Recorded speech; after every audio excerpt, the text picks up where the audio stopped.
ఎలాంటి తప్పు చేయని ఒక స్టూడెంట్ తన ప్రాణం తీసుకుంటే అది ఆ కుటుంబంలో తీవ్ర విషాదాన్ని నింపుతుంది.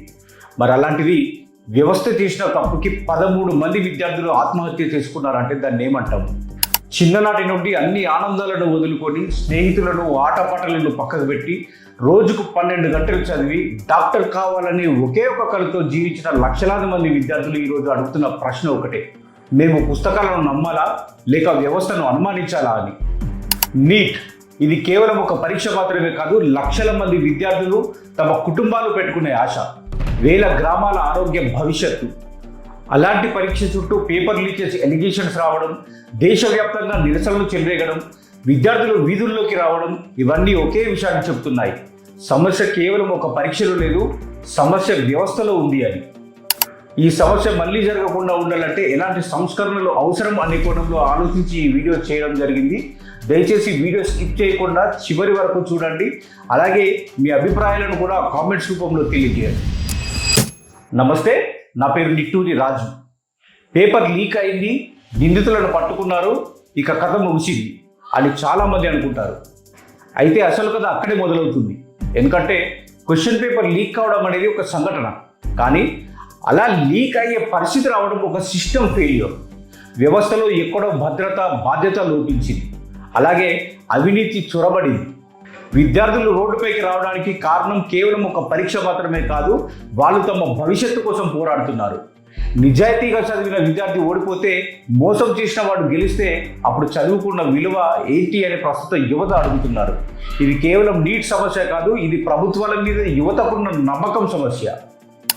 మళ్ళీ ఇలాంటి సంఘటనలు జరగకుండా ఉండాలంటే ఏం చేయాలి అనేది ఇప్పుడు మన అందరి ముందున్న అత్యంత ముఖ్యమైన ప్రశ్న.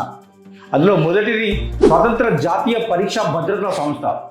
ఎన్నికల కోసం ఎలక్షన్ కమిషన్ ఉన్నట్టే జాతీయ స్థాయి పరీక్షల కోసం పూర్తిగా స్వతంత్ర పరీక్షా భద్రతా సంస్థ ఉండాలి.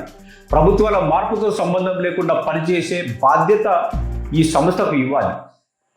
రెండవది క్వశ్చన్ పేపర్ల డిజిటల్ ట్రాకింగ్. ప్రతి క్వశ్చన్ పేపర్కి ఒక ప్రత్యేకమైన కోడ్ ఉండాలి. అలాగే ఏ సెంటర్కు ఎప్పుడు వెళ్ళింది, ఎవరి చేతుల్లో ఉంది, ఎప్పుడు తెరిచారు, ఇలా ప్రతి మూమెంట్ను డిజిటల్గా ట్రాక్ చేయగలగాలి. మూడవది పేపర్ లీక్పై కఠిన శిక్షలు. పరీక్షల భవిష్యత్తుతో ఆటలాడే వారిపైన కఠినమైన శిక్షలు ఉండాలి. విద్యార్థుల జీవితాలతో ఆటలాడడం సాధారణ నేరంగా కాకుండా సామాజిక నేరంగా పరిగణించాలి. ఇక నాలుగవది విద్యార్థుల కోసం మానసిక ఆరోగ్య సహాయం అందించాలి. మన దేశంలో మార్కుల గురించి మాట్లాడతాం, ర్యాంకుల గురించి మాట్లాడతాం, కానీ ఒత్తిడి గురించి మాట్లాడడం. ప్రతి పరీక్షా కేంద్రంలో, ప్రతి కోచింగ్ హాల్లో ఉచిత కౌన్సిలింగ్ వ్యవస్థ ఉండాలి. ఇక ఐదవది పూర్తి పారదర్శకత.